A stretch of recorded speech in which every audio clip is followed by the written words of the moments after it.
Your Omaha High with Andy Greenberg is being sponsored by Best Buy Signs, creator of the Omaha Parks Program, OmahaFastFoods.com, Certified Transmission, Sholdit, Rotella's Italian Bakery, La Peeps Restaurant, Two Men and a Truck, Shout Weekly, Critter Control, Russ Kaplan Investments.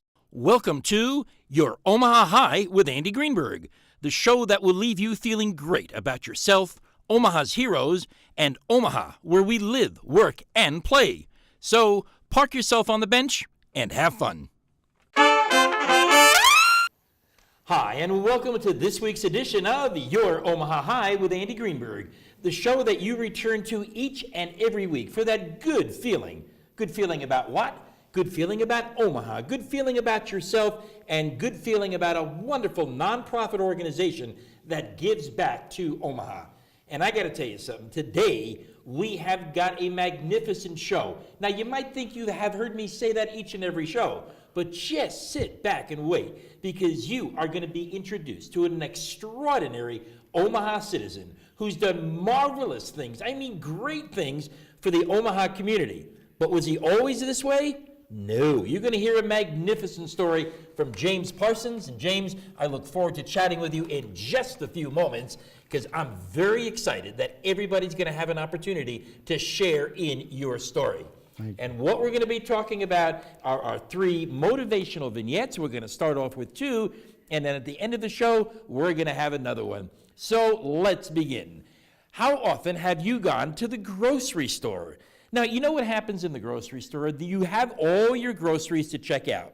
And there it is, right in front of you. There are about 5 or 6 different aisles, maybe 7, and there are lots of people right in front of you. Now, you don't get that feel-good feeling, do you? Because all of a sudden there are obstacles right in front of you preventing you from getting to that cashier. Frankly, wasting your time. But then all of a sudden, from the corner of your eye, you see this new cashier about to go to an open aisle. The manager has called somebody in. So what do? Do you just stand there and watch that cashier open up that line? Or do you very, very politely break out of the line that you're in to make sure that you are the first one on that line? You know, sometimes we think about it, but we don't do it. In actuality, without running over people, without being impolite, you should be the first person on that new line. Why? It's an opportunity for you. And once you learn how to do that, each and every time in life, when you see an opportunity from the corner of your eye, you get the option to just stand there as you always are, or say to yourself, oh, wait a minute, I just saw an opportunity. I just saw an opening, and that opening is for me. It's not for anybody else. I don't want anybody else to get there before me, because when that happens, guess what? I'll be back on the same line again. So what you need to do is when you go to the grocery store, keep your eyes open. Have that peripheral vision. Don't have that tunnel vision. Watch for that cashier to come by. Make sure very politely you leave the line you're on to get what you deserve. Now, the other thing that we want to talk about is something so interesting. Ever take a look at the speedometer on your automobile? It goes up in many cases to 160 to 170 miles an hour. Now, do you drive that fast? No, because you do follow the speed limit. If it says 75, you go 75. If it says 65, that's what you do. But what would happen if you had the opportunity to go to Germany? What would happen if you had the opportunity to go on the Autobahn? And on the Autobahn, there is no speed limit. Well, there you are in that car. You now have the opportunity to take a full throttle and just speed that thing up. There's no safety problems whatsoever. You get to go as fast as you want, as fast as you are capable of doing, because that speed limit is no longer. Now, I have a question for you. In your life, where is the speed limit sign? Where does it say in your life you can only go this fast? Think about it. It doesn't. Nobody stops you. Nobody stops you from going full throttle. Nobody stops you from going on the Autobahn of life, because all you have to do is say to yourself, wait a minute, I don't have any speed limits. I can go as fast as I want. I can get to my destination faster than anyone else, because all I have to do right now is say to myself, wait a minute, I'm powered up. I've got the vehicle, I've got the brains, I've got the energy, I've got a way to go. So all I want to do right now is put my life on the life of the Autobahn because I want to speed and I want to do it safely. So the first two vignettes that we talked about today is remember those opportunities that are on the peripheral of everything that you do. Make sure you're the first one to take advantage of it. And always remember, there is no speed limit other than the one you set for yourself. So eradicate it, go as fast as you want, as far as you want, to the destination that you deserve. It is this time of the show that we always cover a nonprofit organization. And this week, we're going to be covering something different. It is a trade organization. It is the Omaha Area Board of Realtors. This is an organization that has many realtors who are very busy in their life because of paperwork, professional development, and of course, selling houses. And the realtors in Omaha still take time to give back to their community. Listen very carefully. Whether it is a social event to raise money for a local charity or a food drive to collect food for those in need, realtors take it upon themselves to see that their community is well taken care of. In the last 18 months, members of the Omaha Board of Realtors raised and donated over $87,000 for the community by holding the following events and fundraisers: a virtual food drive, a turkey shoot bowling for toys and tots, annual coat and winter clothing drive, realtor ring, annual golf outing, bingo night, and Project We Care distribution. And in December of 2014, the Great Plains Realtors Multiple Listing Service presented checks to Rebuilding Together Omaha and the Stevens Center in the amount of $5,000. The Omaha Board of Realtors Diversity Community awarded $7,000 in scholarships among 5 candidates. The Omaha community has always been great, but realtors are consistently striving to help make the community the best it can be. So remember, the Omaha Board of Realtors. And remember I just said the community the best that it can be. I got to tell you something. You're in for a treat. We have with us James Parsons, an extraordinary Omaha citizen who's got some tremendous stories to tell you. So hang on, join in the conversation as we meet James Parsons. James, we're going to get right down to it. Okay. You know, many people in this world are getting ready for retirement. You know what they think about in retirement? They think about financial well-being. They think about sitting in the sunshine. They think about absolutely doing nothing but just sitting back. But I understand your story is different. You're going to be selling your scrap business after having a tremendous success, and that's going to be happening. You're preparing for retirement, but totally different. Share with us, if you would, what your vision of retirement is. My vision of retirement is to give back to the Omaha community. I'm a street minister who, not religiously, I minister to the needs of the people. And no matter how much money that I'll make in my retirement or anything, it all goes back to the people. I live a very simple life. I have a lot of friends. I enjoy them. I have a very beautiful family. I enjoy them. But the ugliness of the poverty in this city and in this country forces me to give up a little bit of my happiness just to help them. And when you help people, you're actually filling in that so-called void of happiness, because helping people actually makes you happy. Yes, you're very correctly right, because in my past I did a lot of bad things, and I am not justifying what I do today to solve that bad past, but it's the right thing to do. Well, give me some examples. So what do you do currently? I understand you work with the homeless and you feed them, but it's got to be more than that. I know I'm oversimplifying it. So tell me a little bit about what you do. I do a lunch program Monday through Friday. At the start of the month, we do around 200 lunches a day. As the month goes on, it goes up to, during the winter, about 300, maybe 350. During the summer, we have been as high as 600 a day. And that usually lasts 4 to 5 days at the end of the month when people are waiting for their welfare checks and their food stamps. So when you say 200 meals, what is it that you do? Do you prepare the meals, deliver the meals? What is it that you do? I deliver them. We make a sack sandwich of a cookie, assault like a cracker, and then a lunch meat sandwich. We refuse to give peanut butter. And we handed them out. At our church, they do it individually. Me, I'll give out 3, 4 sandwiches to a person because they usually feed their whole family, or it's lunch, dinner, and supper for some. So I want to make sure I understand this correctly. This is what you are going to do during retirement? You're going to be feeding the needy. You're going to be preparing these sandwiches while many of us at retirement are going to be on our boats, on our yachts, in our swimming pools, and God knows what else. I've been doing this for 13 years.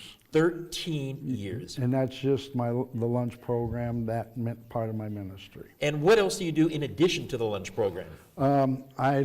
We hand out a sandwich. You know, to feed a person is cool. Right. But the thing is, that must be somebody calling you. That's yeah, okay. and Just I go thought ahead I and had turn it it off. turned off. That's Sorry okay. about that. And my phone is 24 hours, 7 days a week. And believe me, I get phone calls 2, 3 o'clock in the morning. But when we hand a sandwich out, we find out people have needs.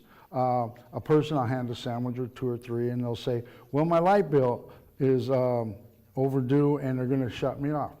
I go to several other churches, mainly Catholic churches, but not just Catholic churches, and raise the money that needs to get this person's lights either turned back on or stop the shut-off.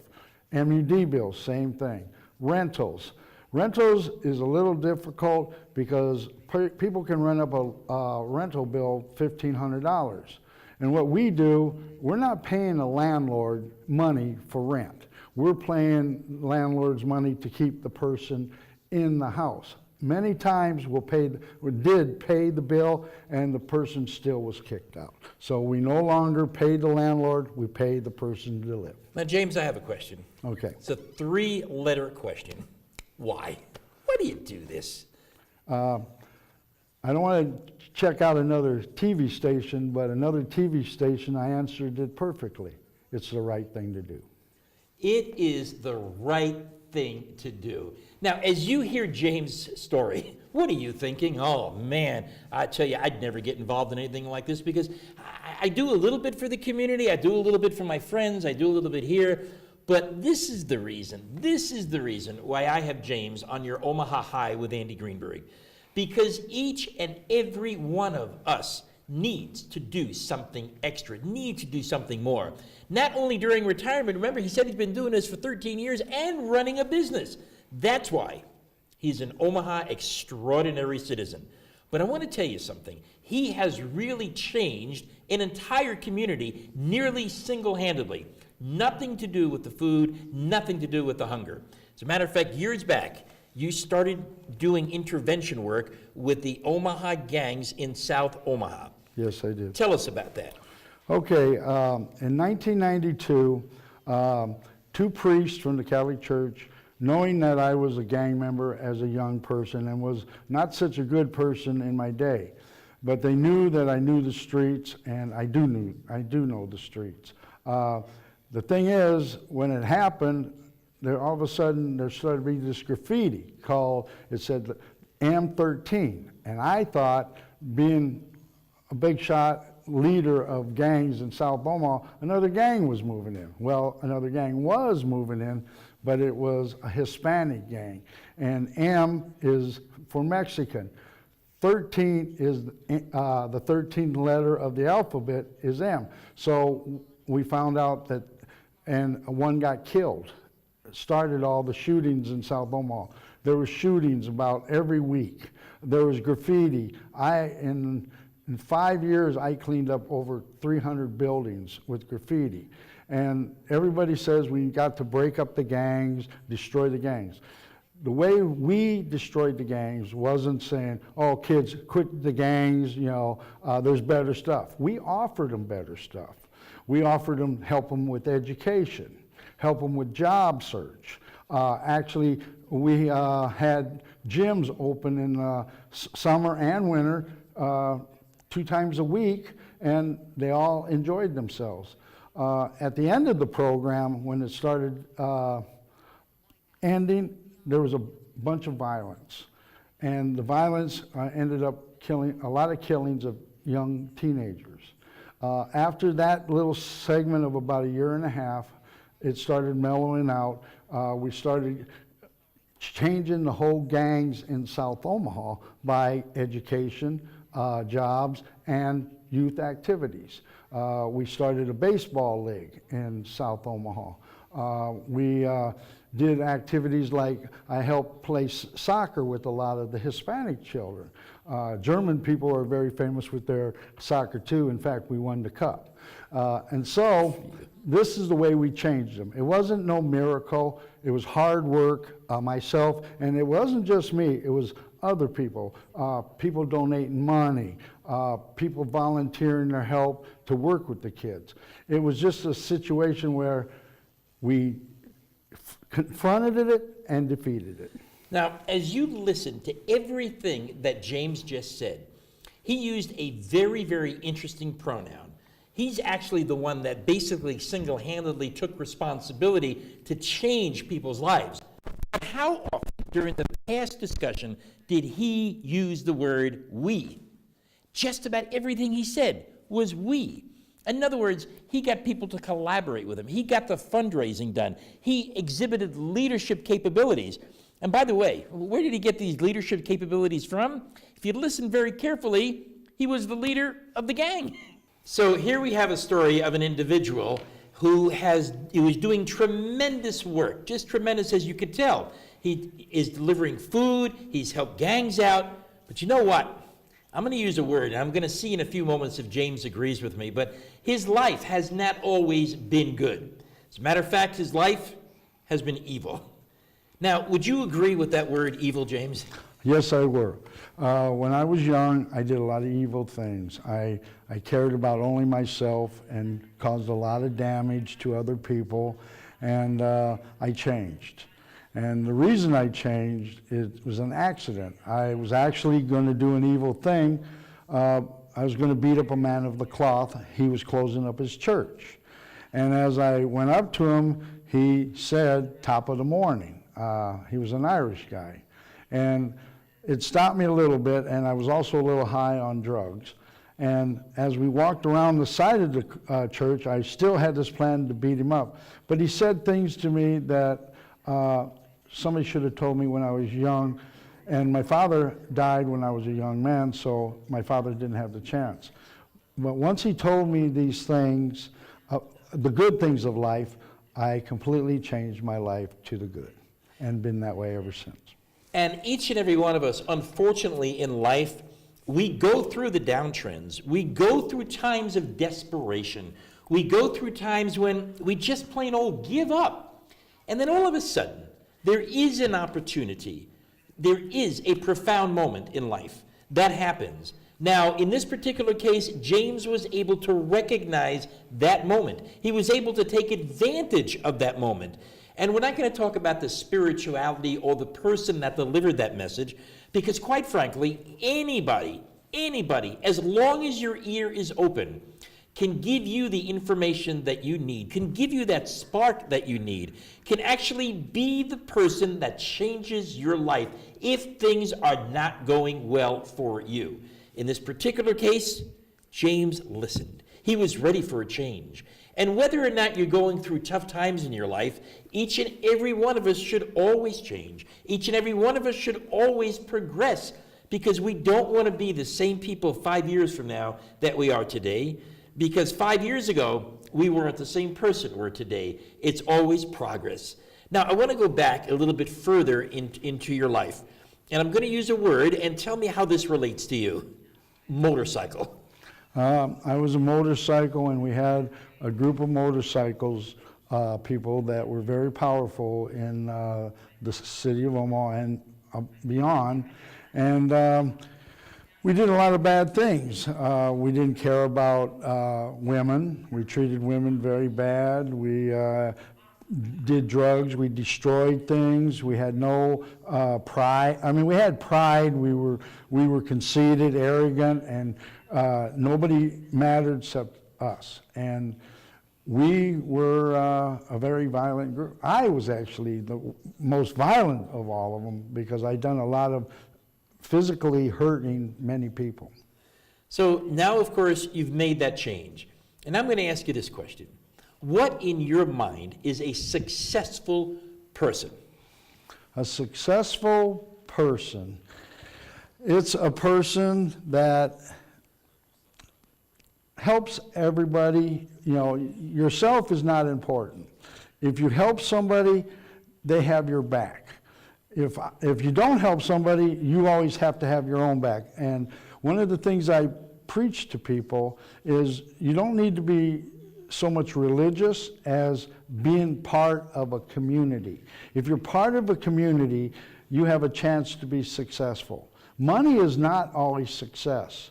If you remember, during the Depression, a lot of rich people jumped off of buildings. If they would have had a community to be with, they would understand that being a little poor is not all that bad. So basically, community is what's so important, a sphere of influence, a positive sphere of influence. Because remember, James actually was in two types of communities. He was, in his own terms, in an evil community, and he was, in additional to that, right now in a giving community. Because as a leader, he is the one that is helping others out. And that is inspirational. That's in Omaha High. So James, if there was one thing that you would like everybody to remember from this interview, what would it be? What message do you want to leave with people? I want to leave a message that the most important thing in our life are women and children. And we're always trying to figure out how to stop crime, how to stop gangs. If we deal with the poverty and the homelessness of women and children, we will raise children that have a purpose. A lot of times when children's at their house, their lights get shut off or their water is turned off. These children learn a lesson. It means that they are not worth enough to live like normal children. A child that's lights turned off, my children used to watch TV or play video games. Well, children without lights, they go out and be gang members. They become criminals. So we need to adjust our social welfare to help these women and children. And we do a little good job, but we need to do a lot better job if we're going to stop the behavior of our children in this country. You know, James, I always tell people that this is a show which is a feel-good show. And I got to tell you something. You're making me feel good. All right. Because of the individual that you are, because of the things that you've done, because of the different directions that he has taken in his life, from evil to good, from destruction to building. And if James can do that, I want to know the person that can't. Because I know that each and every one of us right now can take a lesson from James and turn himself around or herself, or even right now, when you're thinking of retiring, think of giving back. James, thank you so much for that inspirational message, but even more important than that, for everything that you do for everybody in the community. Thank you very much. We truly appreciate, because you are an Omaha extraordinary citizen. Thank you. Now, I want to use a phrase that we've heard so often, and that is, beauty is in the eye of the beholder. Now, what does that mean to you? What does that mean to everybody? You know, sometimes you'll see somebody walking down the street, and you'll be with a couple of buddies, and it could be a male, female, doesn't matter. And one person likes that person, one person doesn't, and then, of course, we come up with that phrase, beauty is in the eye of the beholder. And you know what? That makes a lot of sense, because we make up our own minds about the images that we see. So here's my question for you, and you might anticipate it coming if you've been a viewer of this show. If beauty is in the eye of the beholder, how do you rate yourself in terms of beauty? And by the way, don't just look at it as physical beauty when you take a look in the mirror. Look at it as an individual who has beauty of soul, beauty of personality, beauty of smile, beauty of really having a high sense of self-confidence, beauty of self-esteem. Because in reality, that's what it's all about. So if beauty is in the eye of the beholder, have a twinkle in your eye each and every time you think about yourself, each and every time that you think about looking at yourself and saying, beauty's in the eye of the beholder, I behold myself, very, very highly. This week, we had the opportunity to learn a lot from James. We learned what an inspirational person can do. We learned how we can change our lives. Not only that, we learned how we can change the lives of others. We learned about a message that can come from anywhere, that could spark us to greater heights, that could spark us to living a better life. All of that came from a wonderful interview with James Parsons. We also learned a lot about standing in the grocery line. We learned a lot about full throttle. Go full speed ahead each and every time that you want to. And we've learned about the eye of the beholder. And that becomes so important to each and every one of us. Now, next week, we have an individual coming in that I'm equally excited about, because this person is going to prove that you need to be a rocket science teacher to win an award, because we're going to have Leanne Vaughn. And Leanne Vaughn recently won the Christy McAuliffe Science Teacher of the Year Award in the state of Nebraska. And where does she work? Right here in Omaha, Nebraska at Burke High School. She is going to give us some great insights onto how people can create, what it means to be the teacher of the year, what it means to help others out, to help them pursue their lifetime. Because that's what teaching is all about, and that's what guidance is all about. So next week, be sure to return to your Omaha High with Andy Greenberg, so we all get the opportunity to learn from Leanne. And take this away from this week's show. Take the marvelous interview that James gave us, make it part of your life, share it with others, and when you know somebody that gives back, say thanks to them and say thanks to everyone. You know what? We'll see you next week on your Omaha High with Andy Greenberg. See you then.